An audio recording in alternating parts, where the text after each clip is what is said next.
Mayat ay masdum tako amin. Mayak dyan masyam tayo namin, narito na ang PIA News Cordillera. Halos sunod-sunod na sakuna ang naitala sa bansa ngayong taon. Sa gitna nito ay ang patuloy na pag-alalay ng pamahalaan sa mga biktima. Patuloy na operasyon ng iba't ibang ahensya ng pamahalaan para matugunan ang pangangailangan ng ating mga kababayan na naapektuhan, binigyang diin ni Pangulong Ferdinand R. Marcos Jr. Magbabalita si Wendell Ramos. Alinsunod sa whole of government approach, inutusan ni Pangulong Ferdinand R. Marcos Jr. ang mga ahensya ng pamahalaan na ipagpatuloy ang pagbibigay ng tulong at ayuda sa mga residenteng apektado ng bagyo at tulungan silang makabangon sa lalong madaling panahon. Kasama sa tulong ang Integrated Disaster Shelter Assistance Program ng Department of Human Settlements and Urban Development na magbibigay ng tulong pinansyal sa mga mamamayang nawalan o nasiraan ng tirahan dahil sa Super Typhoon Uwan. Nitong Huwebes ay bumisita ito sa Caramoran, Catanduanes na isa sa mga sinalanta ng bagyo. Andito ang Secretary ng DSUD at meron silang bibigay na tulong doon sa mga totally damaged at magdadala rin tayo ng mga construction materials, mga yero, pati yung gamit. Ayon sa Pangulo, nagpapatuloy ang koordinasyon ng lahat ng mga ahensya ng pambansang pamahalaan at ng mga apektadong lokal na pamahalaan sa mga hakbangin para sa relief, recovery at rehabilitation. Matatandaang noong Nobyembre 5, nilagdaan ni Pangulong Marcos ang proklamasyon bilang 1077 na nagdedeklara ng isang taong National State of Calamity upang mapabilis ang mga kritikal na hakbang sa pagtugon at pagbangon matapos ang mga kalamidad. Wendell Ramos para sa PIA News, Cordillera. Nagpasalamat si OCDCAR Regional Director at Regional Disaster Risk Reduction and Management Council Chairperson Albert Mogol sa response cluster member agencies ng Council at mga pamahalaang lokal sa pagsiguro ng matatag na Cordillera. Kinilala nito ang mga LGU at ahensya na tumulong sa pagsasagawa ng preemptive evacuation lalo na sa mga high-risk areas. Binigyang diin din nito ang binadang o pagtutulungan ng bawat isa upang muling makabangon ang mga apektado ng bagyo. Nanawagin ito ng pagtutulungan ng bawat kinauukulan para sa recovery efforts sa rehiyon. Patuloy ang paghahatid ng DSWD Cordillera ng tulong sa mga naapektuhan ng bagyong uwan sa rehiyon. Batay sa pinakahuling update ng tanggapan nitong November 13, mahigit 8.4 million pesos na ang halaga ng humanitarian assistance na naihatid sa mga apektado ng bagyo. Kabilang narito ang mahigit 6.3 million pesos na halaga ng tulong mula sa DSWD, 1.9 million pesos mula sa mga LGUs, 10,000 pesos mula sa non-government organizations at mahigit 125,000 pesos mula sa iba pang partners. Sa tala ng ahensya, halos 40,000 na pamilya o mahigit 134,000 na katao ang naapektuhan ng bagyo sa rehiyon. Nasa 435 na pamilya ang lumikas sa mga evacuation centers habang 1,121 na pamilya ang temporaryong nanuluyan sa kanilang mga kaanak o kaibigan. Siniguro ng Department of Human Settlements and Urban Development o DSUD ang pagbibigay ng kaukulang tulong sa mga pamilyang nasirahan ng bahay sa pananalasa ng bagyong uwan. Ayon sa ahensya, 10,000 pesos ang maaaring matanggap ng mga may partially damaged houses at 30,000 pesos naman sa mga may totally damaged houses. Handa ring magbigay ang DSWD-CAR ng tulong pinansyal sa mga nasiraan ng bahay depende sa assessment na isasagawa.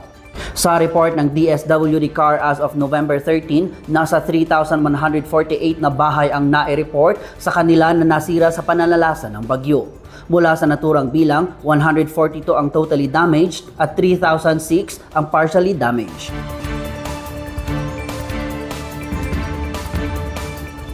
Ipatutupad ng Department of Education ang alternative modes of delivery sa mga paaralan sa Cordillera na lubhang naapektuhan ng Bagyong Uwan.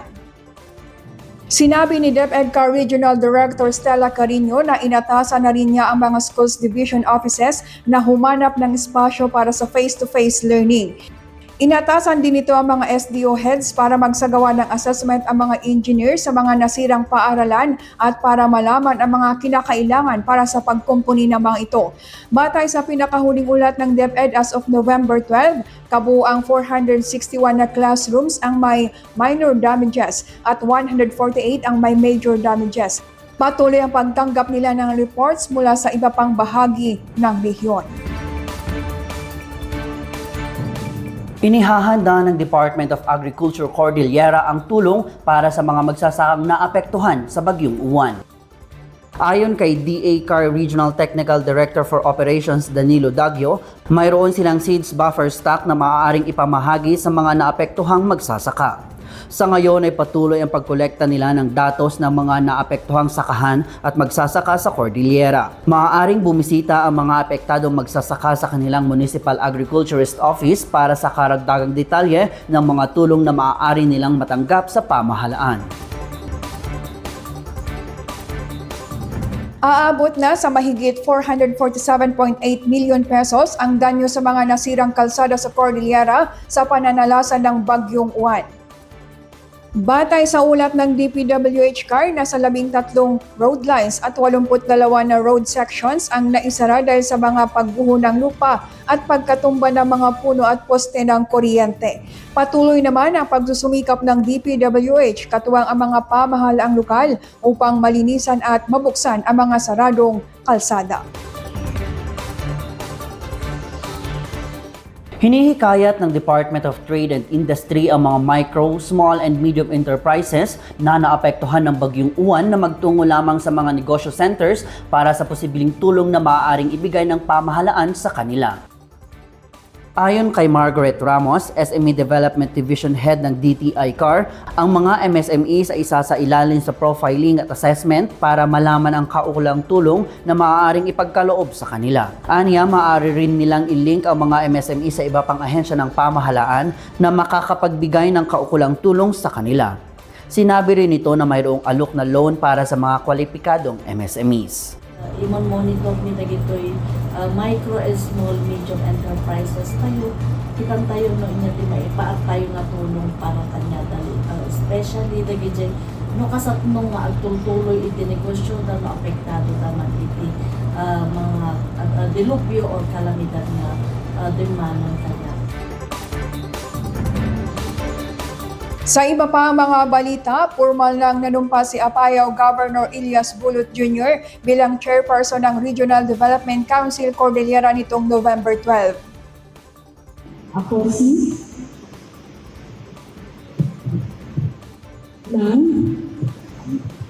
probinsya ng Apayao, nahihirang sa katungkulan bilang chairperson ng Regional Development Council ng Region Administratibo ng Cordillera. person ng Regional Development Council ng Rehiyon ng Pinangunahan ni Judge Aura Clarissa Barangan Tabag Kirubin ang nasabing oath-taking. Matatanda ang muling itinalaga ni Pangulong Ferdinand R. Marcos Jr. si Bulot bilang RDC Chairperson mula 2025 hanggang 2028. Pinaplano ng Cordillera Philippine Youth Development Plan Regional Interagency Committee na palakasin ang pakikibahagi ng mga kabataan sa disaster management. Binigyang pansin ng PYDP-RIAC ang mahalagang papel ng mga kabataan sa disaster preparedness, prevention and mitigation, response at rehabilitation and recovery.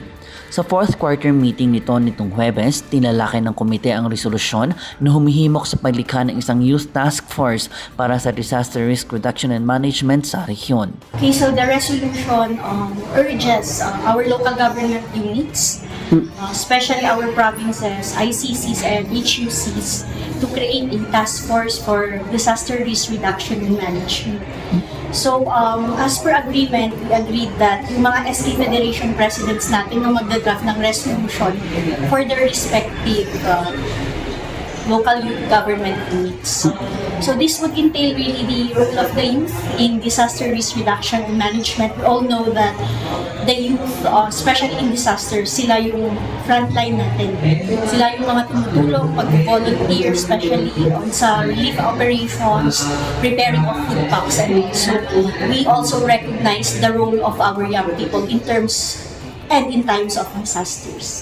Umaasa din si Gahete na ang mga local government units sa mga barangay, munisipalidad at probinsya ay magbibigay ng suporta sa pagbuo ng mga ordinansa o polisiya kaugnay ng resolusyon. Plano naman ng Sangguniang Kabataan ng Tabuk City na magpasa ng ordinansa na magbibigay ng daan sa partisipasyon ng mga kabataan sa kanilang lugar. So, ang nakita ng mga SK chairpersons is lahat majority sa Riverside and yung Corona landslide. We crafted an ordinance which is the Binnaga or Bayanihan na we can be the respondent, the first respondent during any calamities or typhoons, natural calamities, man-made calamities, or any accidents. Kasi tumataas din yung accidents sa city namin na more on youth ang engaged. So, pinunteriya namin doon, why not make a little seed dream or little big dream? Kumbaga, training lang ang sa amin. Tapos, yung mga equipments na respondent is mag-base kami sa barangay kasi may big dream naman ang barangay. Yun ang ginawa. Yun ang tinaklak ng SK chairman na yung ordinance ng SK Federation tapos i-adapt din nila sa barangay. Naniniwala din si Amla na sa pagbibigay ng sapat na kaalaman sa mga kabataan sa disaster ay magiging instrumento ang mga ito sa panahon ng sakuna. Ang PYDP RIAC ay binubuo ng mga ahensya, educational institutions, sangguniang kabataan at mga civil society organizations. Nagsagawa ng konsultasyon ang LTFRB-CAR para sa petisyon na taas pasahe sa mga public utility vehicles. Karagdagang detalye mula kay Samantha Berhel. Dahil sa patuloy na pagtaas ng presyo ng mga produktong petrolyo, isinusulong ng mga PUV drivers at operators na taasan ang pamasahe. Nitong Huwebes, isinagawa ang isang public consultation kung saan dininig ng LTFRB ang hinaing ng transport sector. Is to not only address the fare increase na pinapa-implement ng ating central office but to closely coordinate with other agencies kasi kanina if you've heard, number one, yung mga concern nila is regarding the fuel fluctuation prices, yung traffic, passenger concerns, everything must be addressed and not only one of them. Because if you will not address all of those, nothing will work talaga. Ilan sa mga problemang kanilang inilahad ay ang pabago-bagong presyo ng gasolina, mahal at matagal na pag-aayos ng pyesa, pamamahala ng trapiko, boundary system at iba pa. Inirekomenda ng mga operator na magkaroon ng piso hanggang 3 pisong taas pasahe. Ay, happy. Talagang maratsakan na kanil nga mangdungag. Tamaluglugi kami, karoti basis. Win. Ag-submit na 800, 1,000 tisildo na nga driver, conductor. Ag-back up kami pa. Win. Gumatang kami ti pilid da. Sariling pera. Tisay. Una nang binigyan diin ng LTFRM board na lahat ng panukala para sa taas pasahe ay naglalayong mabalanse ang ikabubuti ng mga commuter at ang operational viability ng public transport services sa bansa. Okay naman sana siya, pero sana yung fare increase nila is makatarungan din para sa ating lahat. Pwede naman mag-increase. Kunti lang naman. Oo naman yung mga tao na sumasakay na hanggang doon lang. Dapat pag nadagdagan, kung saan ka pupunta, doon kayo bababa. Kasalukuyan ang consolidation ng LTFRB Central Office sa mga petisyon para sa fare increase para maresolba ang operational challenges sa public transport sector. Umaasa naman ang mga PUV drivers and operators na masosolusyonan ang kanilang mga suliranin matapos maipahayag ang kanilang mga hinaing sa ginanap na public consultation. Samantha Verhel para sa PIA News, Cordillera.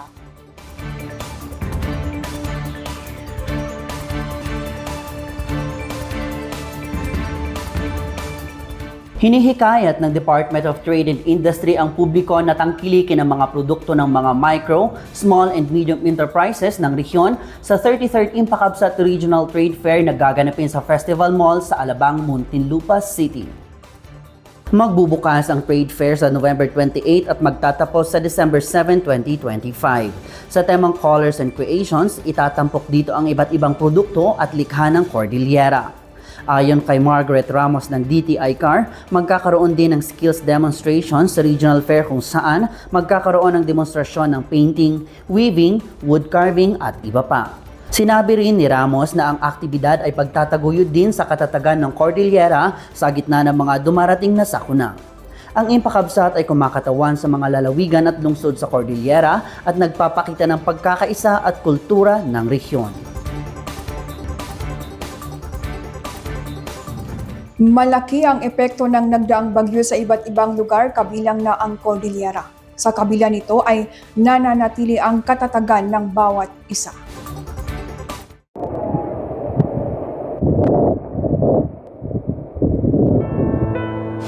Kaya po, Lubo Elementary School.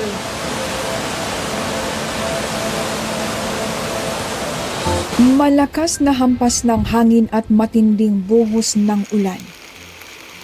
Na tila ba nagngangalit ang kalikasan. Ilang bagyo na ang dumaan na sumubok sa katatagan ng mga taga-Cordillera.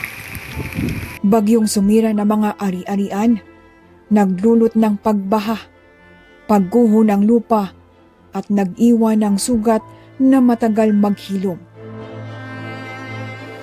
Gabi ng Linggo, Nobyembre 9, nang magsimulang maramdaman sa malaking bahagi ng Cordillera ang bagsik ng superbagyong si Juan.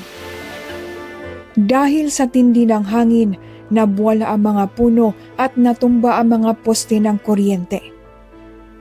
Nagkaroon ng malawakang power interruption. Dahil sa tindi ng lakas ng ulan, umapaw ang mga ilog. Marami ring silid-aralan ang nasira. Naitala ang malawakang pagbaha. Lumambot ang lupa at nagkaroon ng mga pagguho. Naisara ang ilang kalsada. Libo-libong pamilya ang lumikas. At higit na nakapanlulumo, ilang buhay ang nawala. May nawalan ng ama, ina, anak, mga paalala kung gaano kadelikado ang buhay sa panahon ng sakuna.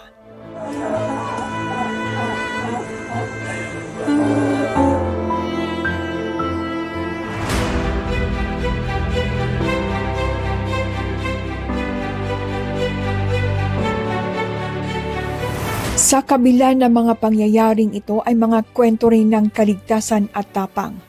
Mga taong nagtutulungan o ang binadang ng Cordillera. Mga kawani ng pamahalaan na nagtulungan upang mailikas ang mga apektado ng bagyo. Mabuksan ang mga saradong kalsada, malinisan ang mga debris. Mga linemen na sa gitna ng masungit na panahon ay sinikap maibalik ang supply ng kuryente. Hindi man masulat ang pangalan ng bawat isa.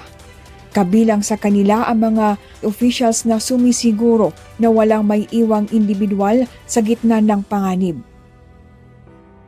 Mga rescue volunteers kabilang na ang mga kinatawan ng iba't ibang sangay ng pamahalaan na hindi pa nakakauwi sa kanilang mga pamilya dahil abala sila sa pagliligtas ng buhay. Mga mamamayang tumanggap ng mga lumikas sa kanilang mga tahanan. mga tagahatid din ng balita at impormasyon ukol sa bagyo Naganap ang isang road clearing operation. at ang buong komunidad na nagtutulungan para makabangon. Ang mga ito ay paalala na ang pagtutulungan o binadang kahit sa maliit na pamamaraan ay kayang lagpasan ang anumang bagyo. Ang katatagan ay hindi lamang ukol sa pagkukumpuni ng mga nasirang bahay. Ito ay patungkol sa pagsisimulang muli sa buhay na puno ng pag-asa.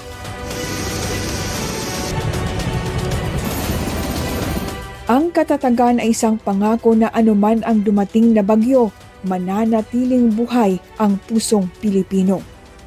Nakasisira man ang hangin at ulan, hindi matitinag ang espiritu ng mga taong alam kung paano muling bumangon at patuloy na babangon sa gitna ng unos.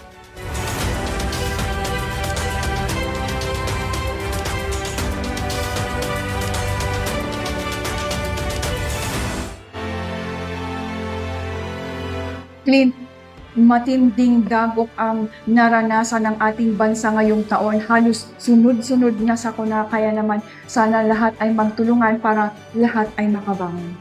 Sa kabila nito ay sana ay mananatili tayong matatag sa lahat ng dagok sa ating buhay. So yan lamang ang ilan sa mga balitang ating nakalap ngayong linggo. Para sa iba pang news updates, i-follow kami sa aming Facebook, Philippine Information Agency Cordillera Administrative Region at sa X-App sa PIA_Cordillera. Mag-subscribe din sa aming TikTok, Spotify at YouTube channel na PIA Cordillera. Ako po si Debbie Ibasco Gasinay. At ako naman po si Clint Isvan Tutanes, na Impact Amalaw.